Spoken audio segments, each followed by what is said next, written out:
નમસ્તે અધિકારી મિત્રો. હવે આપણે એક વસ્તુ શીખી રહ્યા છે કે પીવાયક્યુની નોટ્સ કઈ રીતે બનાવી, બરોબર? તો પીવાયક્યુની નોટ્સ કઈ રીતે ઇમ્પોર્ટન્સ છે આપણે જોઈએ.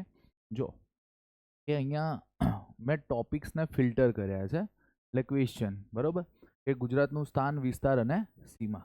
હવે એમાંથી પૂછાયેલા જીપીએસસીના પીવાયક્યુ છે આ બધા, બરોબર. હવે આપણે એની છે ને સમરી નોટ્સ બનાવી છે, પણ મંજુલાબેન દવે જે છે, બરોબર, એના હિસાબે આપણે બનાવી છે. સપોઝ હું તમને કહું કે મંજુલાબેન દવેની અંદર ઘણા બધા ટોપિકો છે, બરોબર, પણ આપણે કેટલા ટોપિક કામના છે અને પીવાયક્યુમાં કઈ રીતે પૂછાયા છે, બરોબર. આપણે એટલી જ સમરી નોટ્સ આપણે અત્યારે જોવાની છે, થોડી ફાસ્ટ જોઈશું આપણે, બરોબર. કારણ કે જો તમારો ટાઈમ અત્યારે ઇમ્પોર્ટન્સ છે, બરોબર, કે ફટાફટ રિવિઝન થવું જોઈએ અને પ્લસ એક્ઝામની અંદર એ પ્રશ્ન પૂછાવો જોઈએ. જો હવે હું તમને તમારો ટાઈમ બગાડ્યા વગર શરૂ કરી દઈશ, બરાબર. પહેલાં ધ્યાન રાખો કે અહીંયા નોટ્સમાં મેં શું શું લખ્યું છે, બરાબર. હવે જો શું છે, ગુજરાતની ભૂગોળ, સ્થાન, વિસ્તાર અને સીમાઓ. હવે એક્ઝામની અંદર પ્રશ્ન ક્યાંથી પૂછાય છે, કઈ રીતે પિક કરવાના છે, બરાબર. અત્યારે ધારો કે તમે જો બૃહદ મુંબઈમાંથી ગુજરાત અલગ પડ્યું ક્યારે, 1 મે 1960. આ કોમન ક્વેશ્ચન છે. આપણે ધ્યાન શું રાખવાનું છે, 15મું રાજ્ય હતું. એ કેટલામું રાજ્ય હતું? 15મું. એના સિવાય મેં અહીંયા લખ્યું છે 2025નો અને 2026નો સ્થાપના દિવસ કેટલો છે, એ તમારું હોમવર્ક છે. અને એના સિવાય એ ક્યાં યોજાયું, ગુજરાતના કયા જિલ્લામાં યોજાયું, એ પણ તમારું હોમવર્ક છે, બરોબર. ભારતમાં કેટલા રાજ્ય છે અને ભારતમાં કેન્દ્ર શાસિત પ્રદેશો કેટલા છે, એ પણ તમારું હોમવર્ક છે. થોડું તમે પણ કરો, બરોબર. હું અહીંયા નોટ્સ પ્રોવાઈડ કરી દઈશ. અહીંયા જો હવે શું છે કે સ્વર્ણ જયંતિ, અહીંયા મેં લખ્યું છે કે ગુજરાતની સ્વર્ણ જયંતિ ક્યારે યોજાઈ હતી, 2010-11, બરાબર. હવે ધ્યાન રાખો કે અહીંયા એક નાનો મેપ દોર્યો છે મેં, બરાબર. નાના મેપની અંદર શું શું છે કે જો ઉત્તર પશ્ચિમે શું છે, પાકિસ્તાન અને રાજસ્થાન. હવે ઉત્તર પશ્ચિમ એટલે ધારો કે આના ભાગ પાડવાના તમારે, બરાબર. હવે જો હું ભાગ પાડું છું, આ એક પહેલો ભાગ, બરાબર, બીજો, એટલે કે આપણે આને શું કહીશું, આપણે ઉત્તર, આને દક્ષિણ, અહીંયા પૂર્વ આવશે અને અહીંયા શું આવશે, પશ્ચિમ. હવે ધ્યાન શું રાખવાનું કે અહીંયા શું પૂછ્યું છે એક્ઝામમાં, ઉત્તર પશ્ચિમ, પૂર્વ, દક્ષિણ પશ્ચિમ તથા દક્ષિણ પશ્ચિમે શું શું આવ્યું છે. તમે એનું થોડું મેપિંગ કરશો ને, બરોબર, તો તમને બધું આવડી જશે કે અહીંયા પાકિસ્તાન આવેલું છે, અહીંયા આ બાજુ રાજસ્થાન, એમપી અને મહારાષ્ટ્ર. આ દોરી અને લખીને ડ્રો કરજો તમે, બરોબર. ચલો હવે થોડું આગળ વધીએ આપણે. જો શું કહે છે એનું સ્થાન, બરોબર, ઉત્તર અક્ષાંશ અને પૂર્વ અક્ષાંશ. મેં છે ને એઝ પર મંજુલાબેન દવે પ્રમાણે પણ લખેલું છે અને એક પૂછાયેલું ડેટા પણ લખેલું છે. તમારે ડાયરેક્ટ જ લખી દેવાનું છે. અને કયા મેપમાં તમારે એ મૂકવાનું છે, આ મેપમાં, બરોબર. અહીંયાથી આટલે દર્શાવી દેજો, બરોબર. આ તમારું હોમવર્ક છે. હવે જો તમને દર્શાવતા ના આવડે તો સમજી લેવાનું કે તમે હજુ એનો બેઝિક કન્સેપ્ટ પણ પૂરો કર્યો નથી, બરોબર. જો આ સમરી નોટ્સ છે. હવે એના પછી જો ઉત્તર દક્ષિણની અને પૂર્વ પશ્ચિમની લંબાઈ પણ તમારે આની અંદર જ ડ્રો કરી દેવાની છે, બરોબર. કે ઉત્તર દક્ષિણની 540 અને પૂર્વ પશ્ચિમની કેટલી છે, 500, બરોબર. ચલો કુલ વિસ્તાર આપણો કેટલો છે, 196,024. આ ડાયરેક્ટ પ્રશ્ન પૂછાઈ ગયો છે. અને જિલ્લાઓ હાલ કેટલા છે, 34 જિલ્લાઓ છે, બરોબર. છેલ્લો કયો આવ્યો છે અત્યારે, વાવ, થરાદ, બનાસકાંઠામાંથી અલગ પડ્યો છે. જો આની સાલ આ કેવું છે કે આને ધ્યાનમાં લેતા નહીં, બરોબર, આને ધ્યાનમાં લેતા નહીં. આ ઘણા ટાઈમથી ચર્ચામાં હતો પણ હમણાં જ બહાર પાડ્યો છે, બરોબર. 34મો જિલ્લો વાવ, થરાદ યાદ રાખજો, બરોબર. એના પછી સ્થાપના દિવસ 1 મે 1960, બૃહદ મુંબઈમાંથી અલગ થયેલું. આપણે 17 જિલ્લા અને શરૂઆતમાં કેટલા હતા, 185 તાલુકા, બરોબર. આનાથી વધારે કંઈ જ યાદ રાખવાનું નહીં, ડાયરેક્ટ ઓપ્શનમાં આવશે, આપણે એ જોઈ લેવાનું છે, બરોબર. વિસ્તારની દ્રષ્ટિએ, આ વિસ્તારની દ્રષ્ટિએ મેં કેવું છે, હાલ પ્રમાણે ગોઠવ્યા છે. 2026 રાજસ્થાન, મધ્યપ્રદેશ, મહારાષ્ટ્ર, ઉત્તર પ્રદેશ અને ગુજરાત. જો આની અંદરથી કેવું છે કે બે જતા રહ્યા છે, આંધ્રપ્રદેશ અને જમ્મુ કાશ્મીર, બરોબર. એટલા માટે ગુજરાત કયા સ્થાને આવી ગયું છે, 5મા સ્થાને. અને વસ્તીની દ્રષ્ટિએ પૂછાય તો અત્યારે આપણે કયું રાખવાનું? 10મો, એઝ પર મંજુલાબેન દવે. બરોબર. જો કર્કવૃત કેટલા રાજ્યમાંથી પસાર થાય છે એ પ્રશ્ન બહુ જ વાર પૂછાય છે. કેટલા? 6. કચ્છ, પાટણ, મહેસાણા, ગાંધીનગર, સાબરકાંઠા ને અરવલ્લી. આ મેપિંગ કરી દેજો. બરોબર. અહીંયાથી ઘણા ક્વેશ્ચન પૂછાય છે આપણે. એના પછી અમદાવાદ. આપણું પહેલું પાટનગર અમદાવાદ હતું અને બીજું કયું હતું? ગાંધીનગર.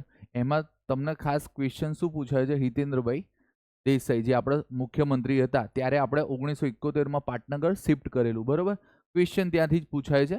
બરોબર. એના સિવાય સ્થપતિ કોણ હતા? HK મેવાડા અને પ્રકાશ આપ્ટે.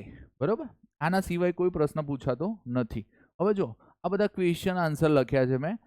બરોબર. કે ભાઈ વિશાળ કાઠિયાવાડ ને દ્વીપકલ્પ કચ્છના અખાત અને ખંભાતના અખાત વચ્ચે આવેલો છે, જે ગુજરાતના દક્ષિણ પૂર્વ ભાગથી ખંભાતનો અખાત જુદો પાડે છે. કાઠિયાવાડ પ્રદેશ. બરોબર. આ ક્વેશ્ચન પહેલું જ છે, તમને કદાચ ખબર હોય તો અહીંયા જ લખ્યું છે. બરોબર. કાઠિયાવાડ દ્વીપકલ્પ મુજબ ગુજરાત દક્ષિણ પૂર્વ ભાગ ખંભાતનો અખાત શું છે?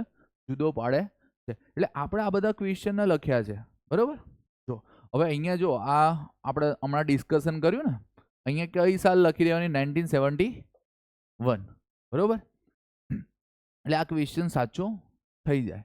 એટલે આપણે શું છે, જે વિધાન ખોટા પૂછાયા છે એને સાચા કરવાના છે, અને અહીંયા મેં શું કર્યા છે? બધા વિધાનને સાચા કર્યા છે. બરોબર. હવે જો એના સિવાય આ બહુ જ વાર પ્રશ્ન પૂછાઈ ગયો છે કે ગુજરાતનો મહત્તમ ઊંચાઈ વાળો પર્વત, બરોબર, શું છે? શિખર ગિરનાર. એની કેટલી છે? 3665 ફૂટ, અથવા તો મીટરમાં પૂછાય તો 1117 મીટર. આ બહુ જ વાર કોમન ક્વેશ્ચન છે.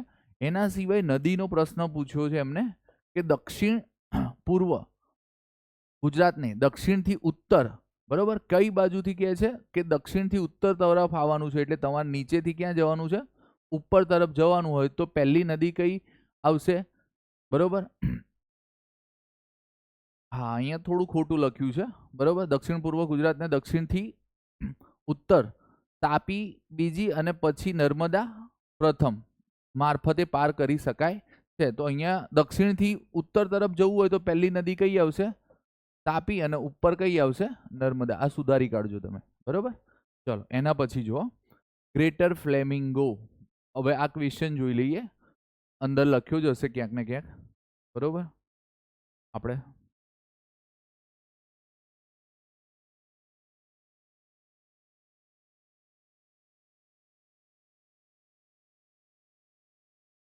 આવી રહી. બરોબર. દક્ષિણ પૂર્વ ગુજરાતને, બરોબર, આપણે દક્ષિણ પૂર્વ ગુજરાત આપણે આટલું ધ્યાન રાખવાનું. આ કયું ભાગ કહેવાય? દક્ષિણ પૂર્વ ગુજરાત. ગુજરાતને દક્ષિણથી ઉત્તર તરફ, બરોબર, આપણે દક્ષિણથી ક્યાં જવાનું છે? ઉત્તર તરફ. નર્મદા અને પછી તાપી મારફતે પાર કરી શકાય છે. એટલે ખોટું શું? પહેલા શું આવે? તાપી આવે અને પછી શું આવે? નર્મદા. એમને ડાયરેક્ટ લાઈન લખી દીધી છે, સુધારી નથી. બરોબર. ચલો હવે થોડું આગળ જઈએ આપણે. ગ્રેટર ફ્લેમિંગો ધ્યાન રાખજો. સુરખાબ બહુ જ વાર ક્વેશ્ચન પૂછાય છે. આપણું રાજ્ય પક્ષી છે અને એકમાત્ર માળો ક્યાં બનાવે છે? કચ્છના રણમાં. બરોબર. અભયારણ્ય પણ મોટું રણને કહેવાય છે. સૌથી વધુ લાંબો દરિયા કિનારો કોમન ક્વેશ્ચન છે, 1600 કિલોમીટર. હા, તમે શું ધ્યાન રાખજો? કેટલા જિલ્લાઓ ને દરિયા કિનારો સ્પર્શે છે? આ તમારું હોમવર્ક. બરોબર. અને કેટલા રાજ્યને કેટલા જિલ્લાને જમીન સીમા સ્પર્શે છે? આ બહુ જ વાર કોમન ક્વેશ્ચન પૂછાય છે. આપણે ડાયરેક્ટ મેપિંગ કરો તો જ તમને આવડશે, ત્યાં સુધી આવડે નહીં. બરોબર. ચલો હવે થોડું જોઈએ આપણે. સૌથી મોટી દૂધની dairy Amul. Anand milk union limited. બહુ જ વાર પ્રશ્ન પૂછાયો ગયો છે. 1947 ત્રિભુવનદાસ પટેલ. એના સિવાય વર્ગીસ કુરિયન અને શ્વેત ક્રાંતિ. આ ત્રણે ત્રણ અહીંયા યાદ રાખજો. બરોબર. એશિયા સિંહોનું એકમાત્ર નિવાસસ્થાન ગીર નેશનલ પાર્ક છે. બરોબર. આ પણ એક કોમન ક્વેશ્ચન છે. પણ હા, આપણે જે 4 નેશનલ પાર્ક આવ્યા છે ને એનો એક પ્રશ્ન પૂછાય જ છે આપણને. બરોબર. તો 4 નેશનલ પાર્ક કરી લેવાના તમારે. હવે એના પછી જોઈએ ઉત્તરે કર્કવૃત હોવાથી અતિશય ગરમી અથવા ઠંડી આબોહવા ધરાવે છે. બરોબર. જો હવે આને સમજી લો, આપણે ઉત્તર ભાગમાં શું છે? કર્કવૃત. હવે ધારો કે હું તમને કહું, બરોબર,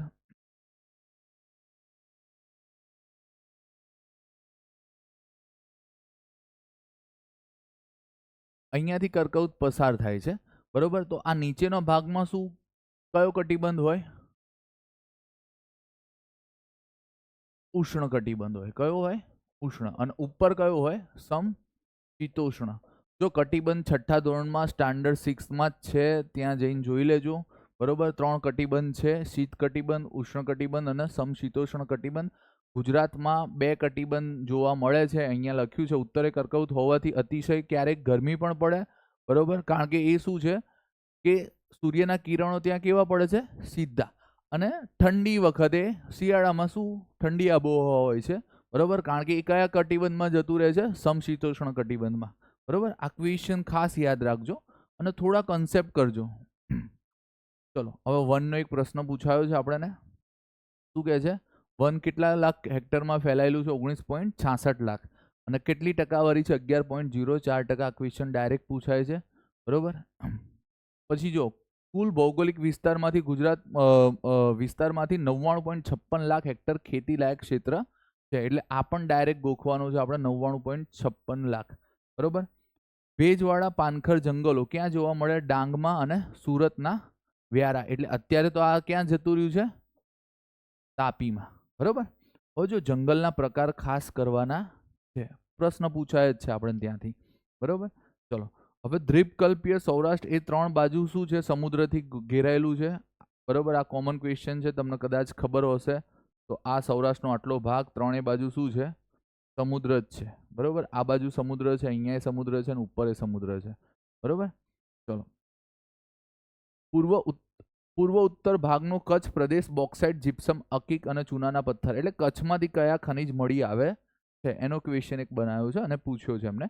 જંગલોના બહાર આવેલા વૃક્ષો 4.26% વિસ્તાર, બરોબર, એ પણ કોમન ક્વેશ્ચન છે. કચ્છમાં 71% શું છે? મેંગ્રુવ. દરિયાને આગળ જતો રોકવા એક યોજના ચાલુ કરી છે. યોજનાનું ફૂલ ફોર્મ પણ કરી લેજો, મિસ્ટી યોજના, બરોબર. ભારતના 23.66% ગુજરાતના મેંગ્રુવ ધરાવે છે. એટલે જે 100% જે મેંગ્રુવના જંગલો છે એમાંથી આપણે કેટલા ધરાવીએ છીએ? 23.66%. હવે સિંચાઈ હેઠળની એકંદરે વિસ્તાર 56.14 લાખ હેક્ટર, જે પાક વિસ્તારના 45.97% જેટલો છે, બરોબર. આ પણ ડાયરેક્ટ કોમન ક્વેશ્ચન છે. જો આ બધા ક્વેશ્ચન અહીંયાથી લખ્યા છે આપણે. ક્યાંથી? અહીંયાથી. હવે આ બધા પ્રશ્ન પૂછાયેલા છે. ધારો કે અહીંયા તમે જુઓ, આ ક્વેશ્ચન પૂછાયેલું છે, એટલે આપણે ક્વેશ્ચન ક્યાંથી? અહીંયાથી ઉઠાવ્યો છે. ગુજરાતની ઉત્તર સરહદે મકરવૃત નહીં, શું છે? કર્કવૃત. એટલે આ ક્વેશ્ચન સાચો પડી જાય. અને તમારી જોડે આ બુક હોય તો તમારું સોલ્યુશન આ રીતે જ કરવાનું છે અંદરથી, બરોબર. ચલો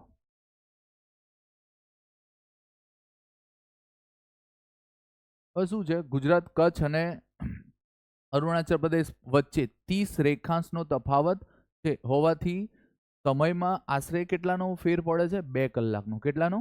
2 કલાકનો. એટલે સપોઝ હું તમને કહું કે અરુણાચલ પ્રદેશમાં સૂર્યોદય થયા પછી આથમે, અહીંયા 2 કલાક પછી આથમે છે, બરોબર. એટલે આ બંનેની વચ્ચે તફાવત કેટલાનો છે? 2 કલાકનો છે, બરોબર. આ કોમન ક્વેશ્ચન છે, પૂછાયેલું છે, બરોબર. ચલો હવે શું છે કે આ ધ્યાન રાખજો, વાલંગુ અને અહીંયાનું છેલ્લું કયું છે? સિરક્રીક, જે આથમવાનું છે છેડો આપણો, બરોબર. કદાચ ગુજરાતમાં પૂછાય તો આપણે સૂર્યોદય ક્યાં થાય? દાહોદમાં થાય, બરોબર. એટલે ખાસ ધ્યાન રાખજો. એના સિવાય ક્ષેત્રફળની દ્રષ્ટિએ સૌથી મોટો જિલ્લો કચ્છ છે. ભારતનો પણ કચ્છ જ છે. સૌથી નાનો જિલ્લો પૂછાય તો ડાંગ. સૌથી વધુ વસ્તીવાળો અમદાવાદ. સૌથી વધુ વસ્તી ગીચતા વાળો કયો આવશે? સુરત. અને સૌથી ઓછી વસ્તી ગીચતા વાળો કયો આવશે? કચ્છ, બરોબર. સૌથી ઓછો વન વિસ્તાર કયા જિલ્લામાં છે? રાજકોટમાં. રણનો ઉત્તરનો ભાગ મોટું રણ કહેવાય છે, બરોબર. ઉત્તરીય ભાગ શુષ્ક અને અર્ધ શુષ્ક હોય છે, બરોબર. કેન્દ્રીય ભાગમાં કપાસ ઉત્પન્ન એટલે ભરૂચના કાનમ પ્રદેશ. જો આપણે બધા પ્રદેશો ભણીશું એમાં કાનમ પ્રદેશમાં હાલ શું યાદ રાખો? શું થાય? કપાસ, બરોબર. ખાદ્ય અન્ય પાક કરતા રોકડ પાકનું પ્રાધાન્ય વધુ છે, તો શેરડી આપણે ખાદ્યદાન કરતાં આપણે કેવું રોકડિયા પાક વધુ પકવીએ છીએ, એમાં શેરડી, કપાસ, મગફળી, તમાકુ, બરોબર, આ બધા યાદ રાખજો. પછી જુઓ, કચ્છના મોટા રણમાં આવેલી ગુજરાત પાકિસ્તાનની સરહદ 512 કિલોમીટર, અને એના સિવાય ભારતને એ કઈ રેખા તરીકે ઓળખાય છે? Red cliff. બરોબર, ભારત પાકિસ્તાનની જે રેખા છે એનું નામ શું છે? Red cliff. ડાયરેક્ટ જ ક્વેશ્ચન ગોખજો, અને અહીંયા શું કહેવાય છે? 24 પેરેલલ લાઈન. બરોબર, તો મેઇન્સમાં બધા ક્વેશ્ચન પૂછાતા નથી, આ ફેક્ચ્યુઅલ ડેટા છે. બરોબર, હવે જો અહીંયા એક પ્રશ્ન પૂછાયો છે, સૌ પ્રથમ સૂર્યોદય ક્યાં થાય છે? તો દાહોદના ગરબાડામાં. પણ સૂર્યાસ્ત ક્યાં થાય છે? શ્રીક્રીકમાં. બરોબર, શ્રીક્રીક ગુજરાત અને પાકિસ્તાનના સિંધ પ્રાંત વચ્ચેની સીમાની રચના કરે છે. આ વિવાદિત ક્ષેત્ર છે, અને આ બહુ જ વાર પ્રશ્ન પૂછાય છે આપણને. બરોબર, કોમન ક્વેશ્ચન છે. 3 રાજ્યો સાથે સરહદ ધરાવે છે. જુઓ, એમાં રાજ્ય સાથે મેં જિલ્લાના નામ પણ લખેલા છે. હવે વાવ થરાદ પણ એક એડ કરવાનું છે આપણે. બરોબર, સાબરકાંઠા, વાવ થરાદ, અરવલ્લી, મહીસાગર અને દાહોદ. દાહોદ, છોટાઉદેપુર મધ્યપ્રદેશમાં, રાજસ્થાનમાં જોઈ લેજો, અને મહારાષ્ટ્રમાં નર્મદા, તાપી, ડાંગ, નવસારી, વલસાડ અને છોટાઉદેપુર. આ ડાયરેક્ટ મેપિંગમાં જ કરવાનું છે, મેપ સિવાય કરતા નહીં. બરોબર, ચલો હવે જો ઇતિહાસમાં તમે કદાચ પ્રથમ ચેપ્ટર્સ જોશો ને આપણે મંજુલાબેન દવેનું, બરોબર, તો એની અંદર આ બધું લખેલું છે, ઇતિહાસ કઈ રીતે છે. બરોબર, તો પહેલાં સિંધુ ખીણની સંસ્કૃતિ હતી, એના પછી આર્ય સંસ્કૃતિ હતી ગુજરાતમાં, પછી મૌર્ય યુગ આવ્યું, પછી બૌદ્ધ ધર્મ આવ્યું, વિદેશી પ્રજા કઈ કઈ આવેલી? ગ્રીકો, શક, કુષાણ અને હુણો. આનો ક્રમ પૂછાયેલો છે આપણને. એના પછી મૈત્રકો. મૈત્રકો વખતે આરબોનું આક્રમણ થયું, વલ્ભીનું એમને નાશ કરી દીધેલો. બરોબર, એના પછી એ સમયમાં મૈત્રકો સમયમાં કોણ આવેલું? હ્યુએન સાંગ આવેલો. બરોબર, એના સિવાય અબુલ હસન મસૂદી પણ એના ભરૂચના સંજાણ બંદરની એમને મુલાકાત લીધેલી. બરોબર, આ બધું મંજુલાબેન દવેનો જે ઇતિહાસનો ટોપિક છે ને, જે જીઓગ્રાફીમાં આપેલો છે, આપણે આની સમરી નોટ્સ કરીએ છીએ. બરોબર, જો ભરૂચ એક ગાંધાર ક્ષેત્ર, પ્રથમ મસ્જિદ તમને પ્રશ્ન પૂછાઈ ગયેલો છે. બરોબર, એ યાદ રાખજો. એના પછી મૈત્રકો પછી ગુજરાતમાં ચાવડા આવ્યા હતા. બરોબર, એમની સત્તા હતી. એના પછી સોલંકીની અને પછી વાઘેલાની. એમાં એક જૈન ધર્મ યાદ રાખજો, કુમારપાળે ફરીથી ચાલુ કર્યો હતો. બરોબર, ખંભાત ભારતનું પ્રવેશ દ્વાર છે, આ ક્વેશ્ચન પૂછાઈ ગયો છે. માર્કો પોલો એ મુલાકાત લીધી હતી. ખિલજી, અલાઉદ્દીન ખિલજી એ આક્રમણ કરી કેવું છે કે વાઘેલા વંશને નાશ કરીને એમને ખિલજી વંશનો ઉદય થયો હતો. બરોબર, આફ્રિકાના ઇબ્ન બતુતા 1342માં મુલાકાત લીધી હતી. જો આ વિદેશી અહીંયા હું તમને એટલા માટે કહું છું કે આના ક્વેશ્ચન પૂછાય છે આપણને. બરોબર, જો એના સિવાય 1403માં ગુજરાતમાં સલ્તનતનો પાયો નખાયો. અહમદ શાહ, મોહમ્મદ બેગડો અને બહાદુર શાહ, આ ઇમ્પોર્ટન્સ છે. એના પછી સુરતમાં સૌ પ્રથમ કોણ આવ્યું હતું વિદેશી પ્રજામાં? તો પોર્ટુગીઝો યાદ રાખજો. બરોબર, એના સિવાય મુગલ યુગ, પોર્ટુગીઝો આયા, એના પછી મુગલ યુગ શરૂ થયેલો. મુગલ યુગમાં પહેલું આક્રમણ હુમાયુએ કરેલું 1533માં, પણ બહાદુર શાહે હુમાયુને કેવું છે પરાસ્ત કરી દીધેલો, પણ પોર્ટુગીઝોની મદદથી. એમને એવી ડીલ કરેલી કે દીવ તમને આપીશું, પણ હવે જો દીવ હે ને પોર્ટુગીઝોને આપ્યું, એના પછી પાછું બહાદુર શાહે લઈ લીધું. એટલે આ કેવું છે, બહાદુર શાહને પોર્ટુગીઝોએ કેવું છે નૌકા ઉપર એટલે કે એમનું જહાજ ઉપર બોલાવીને એમને મારી નાખ્યા. એટલે 1537માં આ પણ એક પ્રશ્ન પૂછાઈ ગયેલો છે. બરોબર, બહાદુર શાહની કેવી રીતે એને છળકપટથી મારી કાઢેલા જહાજ ઉપર બોલાયા હતા. બરોબર, એના સિવાય જામરાવલ કચ્છમાંથી આવ્યા હતા. બરોબર, પહેલા સૌ પ્રથમ કચ્છમાં આવ્યા અને એમના પછી એમને શું વસાવ્યું? જામનગર. થરપારકર પ્રદેશમાં. આ બધા કેવું, આ પ્રશ્ન નથી પૂછાયા, ખાલી આ તો આપણે સમરી નોટ્સ માટે લીધા છે. હા, 1572માં ગુજરાત વિજય અકબરે કર્યો હતો. બરોબર, આ યાદ રાખજો. એના પછી કેવું છે મુગલ સલ્તનત કન્ટિન્યુ મુગલ સામ્રાજ્ય કન્ટિન્યુ થઈ ગયેલું. બરોબર, જહાંગીર શાહજહાં સુરત મહત્વનું કેન્દ્ર હતું એ વખતે. પછી જો પહેલા પોર્ટુગીઝ આવ્યા, પછી ડચ આવ્યા, બ્રિટિશરો આવ્યા ને ફ્રેન્ચો આવ્યા હતા અહીંયા. બરોબર, મરાઠાઓની સત્તાનો પણ ધીમે ધીમે 18મી સદીમાં ઉદય થયો. એમાં પેશવાના ગાયકવાડ મહત્વના હતા. એના પછી જો અંગ્રેજોની સત્તા 1759માં સુરત, ભરૂચ, અમદાવાદ. બરોબર, એના સિવાય એક પોઈન્ટ લખ્યો છે જે તમારા મેઇન્સમાં પણ લખાય કે ગુજરાતમાં 15% વિસ્તારમાં જ અંગ્રેજોની સત્તા હતી. બરોબર, 1947 આઝાદી બાદ રજવાડાનું વિલીનીકરણ થયું. એમાં એક અક્ષમાં આપણે ગુજરાતના જિલ્લા રાખ્યા હતા, એક અક્ષમાં. બરોબર, હવે એ કક્ષા યાદ રાખજો, એમાં આપણે પહેલું કેવું છે મુંબઈમાં હતા, પછી બીજો પાર્ટ આવ્યો 1948માં કાઠિયાવાડના જે 222 રજવાડા હતા એને સૌરાષ્ટ્ર નામ આપી દીધું અને એને બી કક્ષામાં રાખ્યા. આ કઈ કક્ષામાં હતા? એ કક્ષામાં. ગુજરાત જ એકલું. બરોબર. કયા જિલ્લા છે આપણે તમને બતાવું હમણાં. બરોબર. જો કચ્છને શેમાં રાખેલા? સી કક્ષામાં, એટલે કેન્દ્ર શાસિત પ્રદેશ કહેવાય. હવે જો ગુજરાતના કયા કયા જિલ્લાઓ એ કક્ષમાં એટલે એ કક્ષામાં હતા? બરોબર. જો અમદાવાદ, ખેડા, પંચમહાલ, સુરત, ભરૂચ, અમરેલી, ખાસ યાદ રાખજો આ સૌરાષ્ટ્રનું હતું તો પણ શેમાં હતું? આ ગુજરાતમાં. મહેસાણા, વડોદરા, ડાંગ અને સાબરકાંઠા. સૌરાષ્ટ્રના કેટલા જિલ્લા? 5 જિલ્લાઓ હતા. ગોહિલવાડ, ઝાલાવાડ, મધ્ય સૌરાષ્ટ્ર, હાલાર અને સોરઠ. આના નામ બદલી કાઢ્યા છે. ગોહિલવાડને હાલ ભાવનગર કહેવાય છે, ઝાલાવાડને સુરેન્દ્રનગર કહેવાય છે, મધ્ય સૌરાષ્ટ્રને રાજકોટ, હાલાર જામનગર અને સોરઠ એટલે જુનાગઢ. બરોબર. જો અને કચ્છને તો એઝ ઇટ ઇઝ જ રહેવા દીધું હતું. અને 1 નવેમ્બર 1956ના દિવસે આ લોકોને શું કર્યું ખબર? 3 ભાગનું મુંબઈમાં ભેળવી દીધું. બરોબર. અને ત્યારથી આપણે કઈ ચળવળ ચાલુ કરેલી? મહાગુજરાત ચળવળ. અને 1 મે 1960માં 15મું રાજ્ય થઈ ગયું. બરોબર. હવે આ કેમ કર્યા આપણે? બરોબર. એ કર્યા પછી તમે શું કરજો? ગુજરાતના જિલ્લાની રચના અને આ જ રીતે લખજો કે પહેલા શરૂઆતમાં કયું હતું? કચ્છ, સૌરાષ્ટ્રના તળ ગુજરાત. એમાં ધારો કે જો મેં 6 લખ્યા છે, અહીંયા તળ ગુજરાતમાં કેટલા લખ્યા છે? 10. બરોબર. અને અહીંયા કચ્છમાં તો એક જ, શરૂઆતથી એક જ રહે છે. પછી જે રીતે બદલાય છે, ગાંધીનગર, વલસાડ બહાર પડ્યું, એના પછી પાછા 5 શંકરસિંહ વાઘેલાએ જ્યારે સીએમ હતા ત્યારે બહાર પાડ્યા. પોરબંદર, દાહોદ, આણંદ, નર્મદા, નવસારી. બરોબર. અને એના સિવાય વાવ, થરાદ હમણાં છેલ્લે આવ્યું છે. બરોબર. તાપી અને પાટણ બહાર પડ્યો હતો. હવે જો આ કેવું છે, પાટણને ઉપર લઈ લેજો, તાપીને નીચે રાખજો. મહીસાગર, અરવલ્લી, છોટાઉદેપુર, બોટાદ, મોરબી, દેવભૂમિ, દ્વારકા. બરાબર. હવે આ શું છે? ગોઠવીને જ ચાલવાનું છે તમારે. હવે આમાં કેવું છે, ક્વેશ્ચન એ લોકો બનાવશે પણ કેવું છે, થોડા ઇઝી બનાવશે. અને હા, ધ્યાન શું રાખવાનું? બહુ જ બધું ભેગું ના કરતા એક્ઝામની અંદર, પછી રિવિઝનમાં મજા આવે નહીં. બરાબર. મળીએ આપણે નેક્સ્ટ લેક્ચરમાં.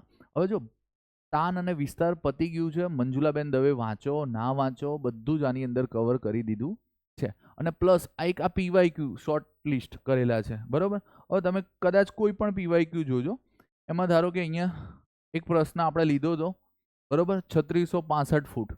હવે અત્યાર સુધી આપણે શું પૂછાયું છે? 1117 મીટર. એટલે હવે આપણે શું કર્યું છે? 3665 ફૂટ પૂછવાનું ચાલુ કર્યું છે. ગિરનારની ઊંચાઈ તો આપણે એ જ ગોખવાની.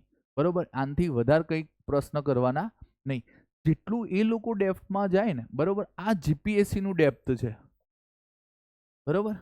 આનાથી વધારે જતા નહીં. કોન્સ્ટેબલ, પીએસઆઈમાં તમે કદાચ આનાથી બહાર ગયા તો તમે ટ્રેક બદલો છો. બરોબર. મળીએ.